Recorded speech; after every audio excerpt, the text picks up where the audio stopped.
Israel ने Hezbollah पर pager और वॉकी टॉकी हमला 17 सितंबर 2024 को किया, लेकिन इसकी प्लानिंग आज से करीब 10 साल पहले ही इजराइल ने कर ली थी।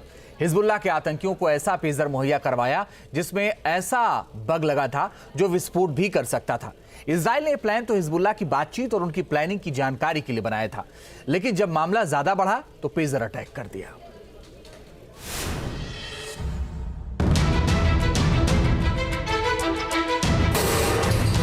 लेबनान में पेजर धमाका हुआ तो पूरी दुनिया सन्न रह गई। पेजर बम के धमाके ने हिजबुल्लाह को हिलाकर रख दिया। लगातार 2 दिन हुए पेजर और वॉकी टॉकी ब्लास्ट की वजह से हिजबुल्लाह की सांसें उखड़ गई।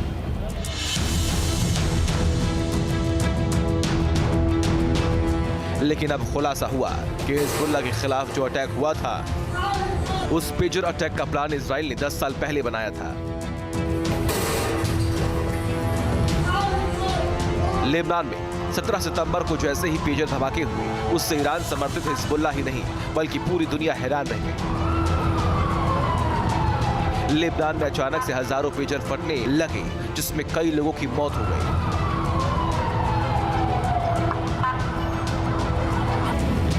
इन पेजर हमलों के बाद ही ईरान और इजराइल के बीच तनाव बढ़ता चला गया। अब इन पेजर हमलों को लेकर एक और खुलासा हुआ है। वॉशिंगटन पोस्ट की रिपोर्ट में बताया गया कि 17 सितंबर के दिन लेबनान में इस्तेमाल किए गए वॉकी टॉकी को बग करने की योजना 2015 की शुरुआत में ही शुरू कर दी गई थी।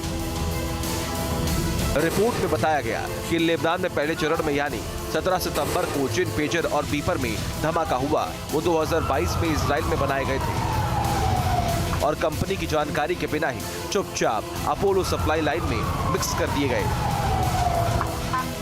मोसाद ने इसके लिए एक सेल्स वुमेन को चुना था। यह सेल्स वुमेन हिजबुल्लाह के संपर्क में थी। जब सेल्स वुमेन ने हिजबुल्लाह को आश्वस्त किया कि इन पेजर वॉकी टॉकी की निगरानी करना इजराइल के लिए असंभव है, तो उसके गुर्गों ने 5000 खरीद डाले।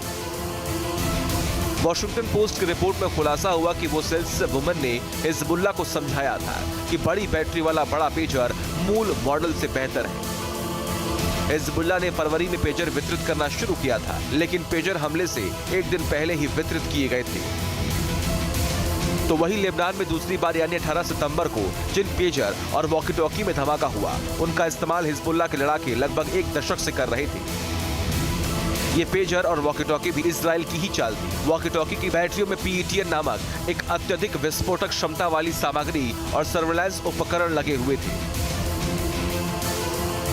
9 साल तक इजरायली खुफिया एजेंसियों ने हिजबुल्लाह के ऑपरेशन की जानकारी सुनने के लिए रेडियो का इस्तेमाल किया और भविष्य में किसी आपात स्थिति में उनका इस्तेमाल करने का इंतजार किया। जब इजराइल को मौका मिला तो उसने पेजर और वॉकी टॉकी विस्फोट कर दिया। सोचिए इजराइल किस हद तक अपने दुश्मनों के खिलाफ प्लानिंग करता है। अगर हम बात हिजबुल्लाह की ही करें तो 2015 से लेकर के आज तक लगातार हिजबुल्लाह के अगेंस्ट मोसाद ने तमाम जाल बिछा रखा था, अलग अलग देशों में बिछा रखा था। सबको पता था कि हिजबुल्लाह भविष्य में इजराइल के लिए खतरा बन सकता है और इसीलिए 2015 के बाद से लगातार ये मोसाद के रडार में थे। और तभी अब जब बारी आई है तो एक एक करके मोसाद के तमाम कमांडर्स को एलिमिनेट किया जा रहा है। तो ये दर्शाता है कि कितनी लंबी प्लानिंग है और उसका एग्जीक्यूशन कितना प्रिसाइज है। हिजबुल्लाह ही नहीं, ईरान तक भी मोसाद की पहुंच है, क्योंकि एक बार इजराइल ने ईरान की मिसाइल में स्टक्सनेट लगा दिया था। सितंबर 2023 में इजराइल ने ईरान को मिसाइल देने वाली कंपनी के मिसाइलों में स्टक्सनेट लगा दिया था। यह सॉफ्टवेयर को प्रभावित करके विस्फोट कर देती है, यानी ईरान को मिसाइलें बनाकर अपने सैन्य डिपो में रखता, ये वही फट जाती। लेकिन ईरान ने यह हमला समय रहते संभाल लिया। मिसाइलों में विस्फोट नहीं हुआ।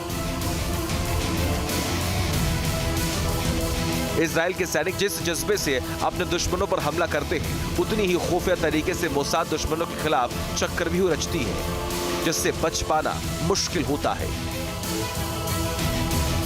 न्यूज नेशन अब व्हाट्सएप पर खबरों की ताजा अपडेट के लिए न्यूज नेशन के इस QR कोड को स्कैन करें।